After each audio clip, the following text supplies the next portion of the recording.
നിയമസഭാ തെരഞ്ഞെടുപ്പ് വരെ ഗവർണർ ആരിഫ് മുഹമ്മദ് ഖാൻ തൽസ്ഥാനത്ത് തുടരും എന്ന റിപ്പോർട്ടുകൾ വരുന്നുണ്ട്. അപ്പോൾ ഇത് നിലവിലെ ഒരു രാഷ്ട്രീയ സ്ഥിതിയിൽ കേരള സർക്കാരിന്, പിണറായി സർക്കാരിന് എന്തെങ്കിലും ഒരു പ്രശ്നങ്ങൾ ഉണ്ടാക്കാൻ സാധ്യതയുണ്ടോ? എനിക്ക് തോന്നുന്നില്ല പ്രത്യേകിച്ച് പ്രശ്നങ്ങളൊന്നും നേരെ ചൊവ്വെ പോവുകയാണെങ്കിൽ ഉണ്ടാവും എന്ന്. നേരെ ചൊവ്വെ അല്ല, വഴിവിട്ട രീതിയിലാണ് സർക്കാരിന് പോകണമെന്നുണ്ടെങ്കിൽ ഗവർണറുമായി സ്വാഭാവികമായിട്ട് ഇപ്പോൾ ഗവർണർ ആരിഫ് മുഹമ്മദ് ഖാൻ എപ്പോഴും നടപ്പിലാക്കാൻ ശ്രമിക്കുന്നത് ഒരു തുറന്ന യുദ്ധം പ്രഖ്യാപിക്കുന്ന കൂട്ടത്തിലാണ്. അദ്ദേഹത്തിനെതിരെ SFIയുടെ യുദ്ധമുറകളൊക്കെ നമ്മൾ കണ്ടു. പക്ഷേ എന്തായാലും പറ്റി ഒന്നും ആകാൻ പറ്റില്ല.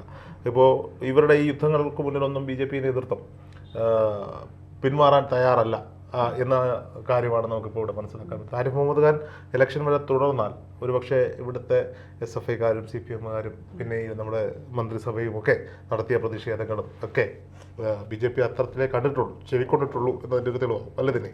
തീർച്ചയായിട്ടും നിയമസഭാ തെരഞ്ഞെടുപ്പ് വരെ ആരിഫ് മുഹമ്മദ് ഖാൻ തുടരട്ടെ എന്ന് പറയുന്നത് BJPയുടെ ഒരു വല്ലാത്ത സർപ്രൈസ് ആയിപ്പോയി. പ്രത്യേകിച്ച് മുഖ്യമന്ത്രി പിണറായി വിജയൻ ഇപ്പോൾ ഏറ്റവും കൂടുതൽ പ്രതിസന്ധി ഘട്ടത്തിൽ നിൽക്കുന്ന ഒരു അവസ്ഥയിൽ തന്നെ ഈ ഒരു അടിയും കൂടെ എന്നുള്ളത് ഒരു വലിയ പ്രശ്നത്തിലേക്ക്, അതായത് പിണറായിയെ സംബന്ധിച്ചിടത്തോളം വലിയൊരു പ്രതിസന്ധിയിലേക്ക് കൊണ്ടുപോകുന്ന കാര്യം തന്നെയാണ്. ആരിഫ് മുഹമ്മദ് ഖാനെ കുറിച്ച് നേരത്തെ രോഹിത്ത് പറഞ്ഞതുപോലെ തന്നെ SFI ഗോ ബാക്ക് എന്ന് വിളിച്ചിട്ട് പോലും ഒരു ചങ്കുറപ്പ് നട്ടലോടുകൂടിയും റോഡിൽ ഇറങ്ങി നിന്ന് തടയാൻ കഴിയുമെങ്കിൽ തടയടാ എന്ന് പറഞ്ഞ് നടു റോഡിൽ കുത്തിയിരുന്ന് തനിക്കെതിരെ പ്രതിഷേധിച്ച SFIക്കാർക്കെതിരെ 17 പേർക്കെതിരെ കേസെടുത്താലേ ഞാൻ ഇവിടെ നിന്ന് അനങ്ങൂ എന്ന് പറഞ്ഞൊരു ഗവർണറാണ് ആരിഫ് മുഹമ്മദ് ഖാൻ. പല ബില്ലുകളും, തനിക്ക് ബോധ്യപ്പെടാത്ത പല ബില്ലുകളും ഒപ്പിടാൻ ആരിഫ് മുഹമ്മദ് ഖാൻ തയ്യാറായിട്ടില്ല.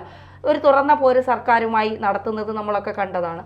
ഇതുവരെ ഒരു ഗവർണർ, എപ്പോഴും നമ്മൾ കാണുന്നത് കേരളത്തിലൊരു ഗവർണർ ഉണ്ടോ എന്ന് നമ്മൾ അറിയുന്നത് തന്നെ ആരിഫ് മുഹമ്മദ് ഖാൻ ആ സ്ഥാനത്തേക്ക് വന്നതിന് ശേഷമാണ്. അപ്പോൾ സർക്കാർ പറയുന്ന പല കാര്യങ്ങളും അംഗീകരിക്കാതിരുന്നപ്പോൾ BJP ഗവർണറാണ്, BJPക്ക് വേണ്ടി വാലാട്ടുന്ന ഗവർണറാണ് എന്നൊക്കെയുള്ള ആരോപണങ്ങൾ കേട്ടപ്പോഴും എനിക്ക് തോന്നുന്നു പിണറായി വിജയൻ വിദേശത്തേക്ക് ടൂർ പോയപ്പോൾ സാധാരണ ഗവർണറെ ഔദ്യോഗികമായി അറിയിക്കുന്ന ഒരു രീതിയുണ്ട്. പക്ഷെ അറിയിക്കാതെ പോയപ്പോഴും പിണറായി വിജയൻ ഇപ്പോൾ സ്ഥലത്തില്ലല്ലോ എന്ന് ചോദിച്ചപ്പോൾ എനിക്കറിയില്ല അദ്ദേഹം എങ്ങോട്ടാണ് പോകുന്നത് എന്ന് കൃത്യമായി മാധ്യമങ്ങളുടെ മുന്നിൽ വന്ന് വിളിച്ചു പറയാൻ ഒരു മടിയും കാണിക്കാത്ത ഗവർണർ. അപ്പോൾ ഇനിയും ആ ഗവർണർ ആ സ്ഥാനത്ത് തുടരുമ്പോൾ ഇപ്പോൾ RSSും CPMും തമ്മിൽ വലിയ ബന്ധം ആണ് അത് ഞാൻ ചോദിക്കാൻ കാത്ത് സൂക്ഷിക്കുന്നത് എന്നാണ് പറയുന്നത്. മുഖ്യമന്ത്രി പിണറായി വിജയൻ RSSനെ സ്നേഹിച്ചു തുടങ്ങി അങ്ങ് പാരമ്യയിലെത്തി എന്നാണ് പറയുന്നത് സ്നേഹത്തിൻ്റെ. അപ്പോൾ ആ നിലയ്ക്ക് എനിക്ക് തോന്നുന്നു ഇപ്പോൾ ആരിഫ് മുഹമ്മദ് ഖാൻ ഒഴിച്ചുള്ള RSSകാരല്ല, അദ്ദേഹം RSSകാരനെന്നാണല്ല ഞാൻ പറയുന്നത്. അത്തരം RSSകാരെല്ലാം ഇപ്പോൾ CPMൻ്റെ ഏറ്റവും നല്ല സുഹൃത്തുക്കളായി മാറിയിരിക്കുന്ന ഒരു സമയത്താണ് കടന്നു പോകുന്നത്. അപ്പോൾ ആ സ്ഥിതിക്ക് ഇനി ആരിഫ് മുഹമ്മദ് ഖാനിൽ നിന്ന് വലിയ പ്രത്യാഘാതങ്ങളൊന്നും പിണറായി വിജയൻ ഏൽക്കില്ല എന്ന് പ്രതീക്ഷിക്കാം. അതെ, ആ പ്രതീക്ഷയാണ് ഞാൻ ആദ്യമേ പറഞ്ഞത്. ഇപ്പോൾ BJPയുടെ കേന്ദ്രത്തിൻ്റെ അവരുടെ തീരുമാനങ്ങളാണ് ഒരുപക്ഷെ അവരുടെ ആളായി തന്നെയാണ് ഇപ്പോൾ ഇടതുപക്ഷം ഉന്നയിക്കുന്ന ആരോപണം വളരെ കൃത്യമാണ്. അതായത് BJP ഗവർണർ അതാണ് അവർ പറയുന്നത്. സ്വാഭാവികമായിട്ടും അവരുടെ ലക്ഷ്യം അത് തന്നെയാണ്. അപ്പോൾ BJP നിലപാട് മാറ്റമുണ്ടെങ്കിൽ ഗവർണറുടെ നിലപാട് മാറുമായിരിക്കാം. അതാണ് ഞാൻ പറയുന്നത്. അങ്ങനെയല്ലേ? അല്ലാതെ ഇപ്പം നിലപാട് മാറിയതാണോ? നേരത്തെ അന്തർധാര സജീവം. ഇപ്പം നമ്മൾ വാർത്തകൾ കേൾക്കുമ്പോൾ തോന്നുന്നത് ഇപ്പോൾ പൊട്ടിമുളച്ചൊരു സ്നേഹബന്ധം തമ്മിലുള്ള ഗവർണർ അറിഞ്ഞിട്ടുണ്ടാവില്ല. അങ്ങനെ അറിയാതെ പോകും. BJP സംബന്ധിച്ചിടത്തോളം ഇടതുപക്ഷ സർക്കാർ ഒരു തവണ കൂടി ഇവിടെ ഭരിച്ചാൽ മാത്രമേ കോൺഗ്രസിനെ ഇല്ലാതാക്കുന്നതല്ല BJPക്ക് വേരോട്ടം ഉണ്ടാക്കിയെടുക്കാൻ പറ്റുള്ളൂ. അപ്പോൾ BJP കൃത്യമായി ഇപ്പൊ ലോക്സഭയിൽ വോട്ട് വർദ്ധിപ്പിച്ചു BJP എന്ന് പറയുമ്പോൾ അടുത്ത നിയമസഭയിൽ തെരഞ്ഞെടുപ്പിൽ 140 മണ്ഡലങ്ങളിലെ വോട്ട് ഷെയർ പരിശോധിക്കുമ്പോൾ ഇത് വീണ്ടും താഴോട്ട് പോകാൻ സാധ്യതയുണ്ട്. 10-20 എടുത്ത് മാത്രം വോട്ട് ഷെയർ വർദ്ധിപ്പിക്കും, ബാക്കി താഴോട്ട് പോവുകയും ചെയ്യും. അപ്പോൾ BJPക്ക് എപ്പോഴും ഒരു തവണ കൂടി ഇടതുപക്ഷം ഭരിക്കണം. അത് ഇടതുപക്ഷത്തോടുള്ള സ്നേഹം കൊണ്ടൊന്നുമല്ല. BJPക്ക് ഇടതുപക്ഷം ഭരിക്കുമ്പോൾ ഈ നാട് വീണ്ടും മുടിയാൻ തുടങ്ങും, BJP കൂടുതൽ സ്നേഹിക്കാൻ തുടങ്ങും. ഈ ഒരു ചിന്താഗതിയിലായിരിക്കും ഇവർ മുന്നോട്ട് പോയിക്കൊണ്ടിരിക്കുക. അപ്പോൾ അധികാരം പിടിക്കുക. ഇപ്പോൾ ഇടതുപക്ഷത്തിന് ഇങ്ങനെ ഒരു BJPയുടെ ഒരു അടുപ്പം, അല്ലെങ്കിൽ ഇടതുപക്ഷം എന്ന് പറയുമ്പോൾ പിണറായി വിജയനും സംഘത്തിന് ഒരു അടുപ്പം തോന്നുന്നുണ്ട് എന്ന് പല കോണുകളിൽ നിന്ന് ആരോപിക്കുമ്പോൾ ഈ അടുപ്പത്തിൻ്റെ കാരണം എന്താ? ഇവർക്ക് നേരെ ഉയർന്നു നിൽക്കുന്ന കേസുകളുണ്ട്, കേന്ദ്രം അന്വേഷിക്കുന്ന കേസുകളുണ്ട്. ഈ കേസുകളിൽ നിന്ന് ഇവർക്ക് ഊരി പോകണം. മകളുടെ കേസാകട്ടെ, അദ്ദേഹത്തിൻ്റെ കേസാകട്ടെ, അദ്ദേഹത്തിൻ്റെ ചുറ്റുപാടുമുള്ളവരുടെ കേസാകട്ടെ, ഇതിൽ നിന്നെല്ലാം തലയൂരുക എന്നതായിരിക്കും അവരുടെ ലക്ഷ്യം. BJPയുടെ ലക്ഷ്യം എന്താ? ഇവരെ സഹായിക്കുക, സഹായിച്ചിട്ട് പതുക്കെ അവിടെ തുടച്ചു നീക്കുക, ഇവിടെയും കാവ്യ പതപ്പിക്കുക എന്നതാണ് BJPയുടെ ലക്ഷ്യം. അപ്പോൾ സ്വാഭാവികമായിട്ടും അവർ വെച്ചിരിക്കുന്ന ഒരു ഗവർണറും ഇവിടുത്തെ സർക്കാരുകളും, ഇവിടെ സർക്കാരല്ലല്ലോ, ആർഷോയുടെ നേതൃത്വത്തിലാണല്ലോ സമരം നടത്തിയത്. ഒരുപക്ഷെ ഈ അൻവർ കാണിച്ച വീര്യം തന്നെയായിരിക്കും ആർഷോ വിചാരിക്കും അവസാനം വരെ പാർട്ടിയോടൊപ്പം ഉണ്ടാവും, അദ്ദേഹം ഉണ്ടാവും. ഒരു ഘട്ടത്തിൽ അവരും മനസ്സിലാക്കും ഇല്ല എന്നുള്ളത്. അൻവർ അങ്ങനെയായിരുന്നു. അങ്ങനെ ഇടയ്ക്ക് ഒരു പരാമർശം ഉണ്ടായിരുന്നല്ലോ, ഗോവിന്ദൻ മാസ്റ്റർ ആണെന്ന് തോന്നുന്നു, SFI നമ്മുടെ പോഷക സംഘടന ഞങ്ങളുടെ സംഘടന അല്ലാതെ തുറന്നു പറഞ്ഞു. സ്വാഭാവിക ഇപ്പൊ PV അൻവറിനെതിരെ എന്തൊക്കെയാ പറയുന്നത്? PV അൻവർ എപ്പോഴും ആളുകളെ വരട്ടാൻ ഉപയോഗിച്ചുകൊണ്ടിരുന്ന ഒരു പിക്ചറുണ്ട്, ഭഗത് ഫാസിൽ പണി വരുന്നുണ്ട് അവറാച്ച എന്ന് പറയുന്ന ഒരു പോത്തൻ, ഗിരീഷ് പോത്തന്റെ ചെവിയിൽ ഇങ്ങനെ പറയുന്ന ഒരു സാധനം. ആ സാധനം എടുത്തിട്ട് ഇന്ന് ഡബിൾ എ റഹീം ഇട്ടിട്ടുണ്ട്, എ റഹീം MP ഇട്ടിട്ടുണ്ട്. അപ്പോൾ ഇത് എനിക്ക് അൻവറിനോടും പറയാനുള്ളൂ, പണി വരുന്നുണ്ട് അവറാച്ച 51 വെട്ടാൻ വരുന്ന മാഷാള്ള പതിപ്പിച്ച ഇന്നോവ കാർ ആണോ അതോ വേറെ എന്തെങ്കിലും പണിയാണോ എന്ന കാര്യത്തിൽ സംശയം നിൽക്കുന്നത്. അപ്പോൾ സ്വാഭാവികമായിട്ടും ഇടതുപക്ഷ സർക്കാരിന് എതിരാണ് ഗവർണർ എന്ന് പറഞ്ഞു നിൽക്കുന്നിടത്ത് നിന്ന് വീണ്ടും ആ ഗവർണറെ തുടരാൻ BJP RSS തീരുമാനിക്കുന്നെങ്കിൽ അത് RSSനും BJPക്ക് കേന്ദ്രത്തിന് അമിത്ഷായ്ക്ക് ആ ടീമിന് അതൊരു വലിയ ലക്ഷ്യമുണ്ട്. ആ ലക്ഷ്യത്തിലേക്ക് എത്താനുള്ള ആദ്യത്തെ ചവിട്ടുപടിയാണ് ഇത് എന്ന് വേണം നമുക്ക് മനസ്സിലാക്കാൻ. നോക്കൂ, അടുത്ത തവണയും വീണ്ടും ഇടതുപക്ഷം അധികാരത്തിലെത്തണം എന്ന് തന്നെയായിരിക്കും BJPയുടെ ലക്ഷ്യം. അതിനുവേണ്ടി BJP ഏതറ്റം വരെയും ഇടതുപക്ഷത്തെ സഹായിക്കും. അത് സ്നേഹം കൊണ്ടല്ല, എന്നാൽ മാത്രമേ BJP കൂടെ വളരാൻ കഴിയൂ എന്ന കൃത്യമായ ബോധ്യം അവർക്കുള്ളതുകൊണ്ടാണ്. അത് മാത്രമല്ല,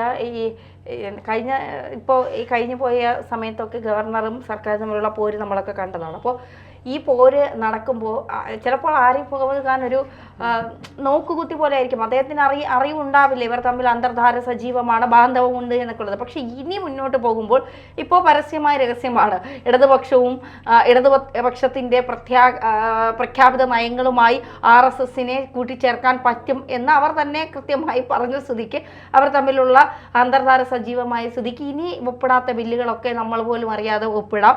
ഇനി പല ബില്ലുകൾക്കും ഭേദഗതി വരാം.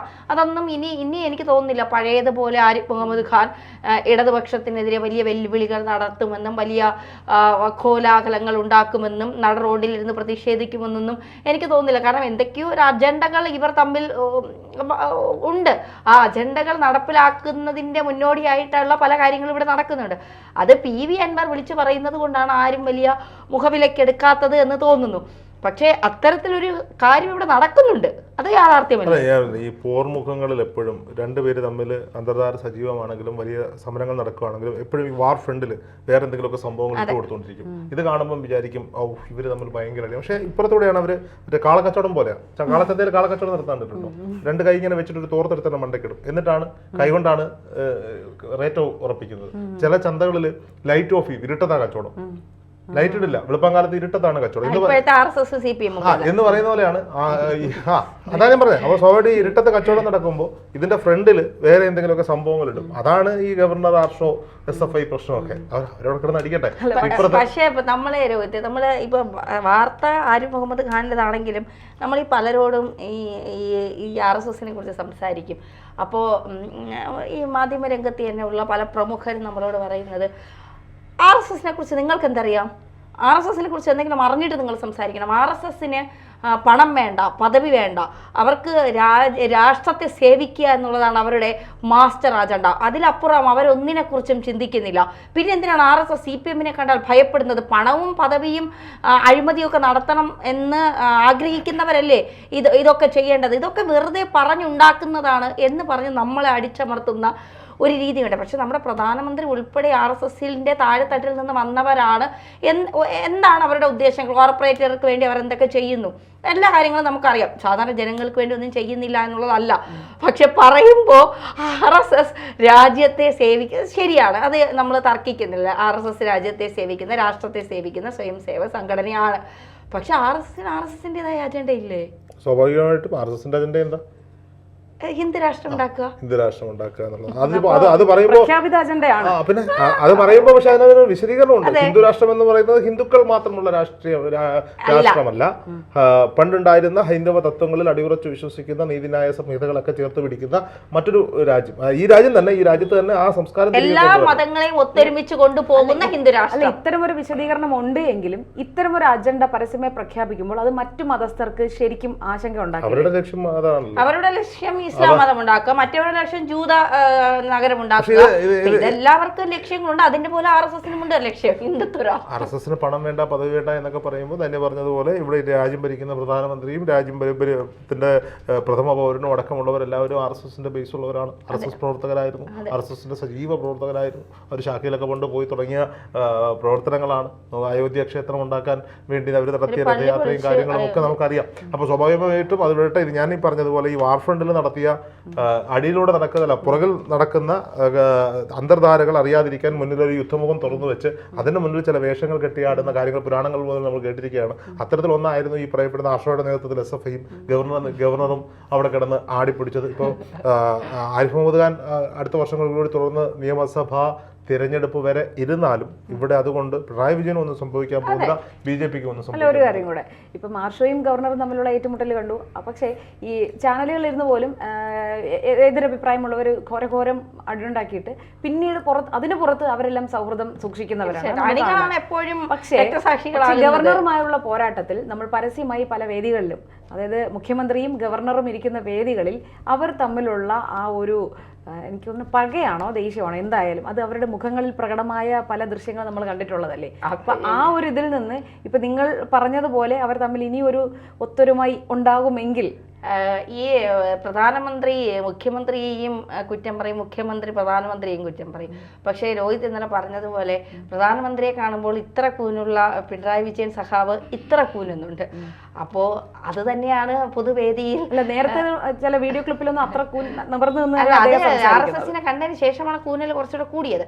അപ്പൊ അത് തന്നെയാണ് പിന്നെ നമ്മുടെ ഗവർണറും പിണറായി വിജയൻ ഞാൻ ചോദിക്കുന്നതല്ലേ, എന്തൊക്കെ രാഷ്ട്രീയ വൈരാഗ്യങ്ങൾ ഉണ്ടെങ്കിലും പേഴ്സണൽ വൈരാഗ്യങ്ങൾ ഉണ്ടെങ്കിലും ഒക്കെ ഈ പറയപ്പെടുന്ന ഒരു പൊതുവേദിയിൽ എത്തുമ്പോൾ മിണ്ടാതിരിക്കുന്ന എന്തിനാ? ഇവർ ഉത്തരവാദിത്തപ്പെട്ട സ്ഥാനങ്ങളിൽ മറ്റ് വ്യക്തികളെ മറ്റൊരു ഇതിലും അങ്ങനെ കണ്ടിട്ടില്ല. ഇവര് രണ്ടുപേരും തമ്മിലുള്ള പല പൊതുവേദികളും BD സതീശനും പൊതുവേദികളിൽ ചില സമയങ്ങളിൽ ഇത്തരത്തിൽ ഇരിക്കുന്ന കണ്ടിട്ടുണ്ട്. തുറന്ന പോരാട്ടക്കാരല്ലേ ഇതാണ്. അപ്പൊ ഞാൻ പറഞ്ഞതല്ല, അപ്പൊ അതൊരു പാർട്ടിയുടെ കാര്യമാണ്, അവിടുത്തെ ഇന്റർനെറ്റ് അതൊരു പാർട്ടിയുടെ കാര്യമാണ്. പക്ഷേ ഇതങ്ങനെയല്ലല്ലോ, ഇതൊരു പാർട്ടിയുടെ കാര്യമല്ല. ഇതൊരു കേരളത്തിന്റെ ഭരണം നയിക്കുന്ന രണ്ടുപേരും, ഒരാൾ ഗവർണർ, ഒരാൾ മുഖ്യമന്ത്രി. ഒരു പൊതുവേദി വന്നിട്ട് മിണ്ടാതിരിക്കുക, ചക്ലത്തിപ്പോരെന്നൊക്കെ പറയും പണ്ടത്തെ അതേ അവസ്ഥയിലൂടെയാണ് പോയിക്കൊണ്ടിരിക്കുന്നത്. എന്തായാലും ഈ ഒരു തീരുമാനം 5 വർഷം തുടരാൻ നല്ലതാണ്. നമുക്ക് കാണാം, നമുക്ക് വാർത്തകൾ ഉണ്ടാകട്ടെ, നാട്ടിൽ സംഭവങ്ങൾ ഉണ്ടാകട്ടെ, എല്ലാ നാടിന്റെ നല്ലതിന് വേണ്ടിയാണല്ലോ എന്ന് ആലോചിക്കുമ്പോഴാണ് ഒരു സമാധാനം നമുക്ക് കിട്ടുക. തീർച്ചയായിട്ടും അതങ്ങനെ തന്നെ പോകട്ടെ.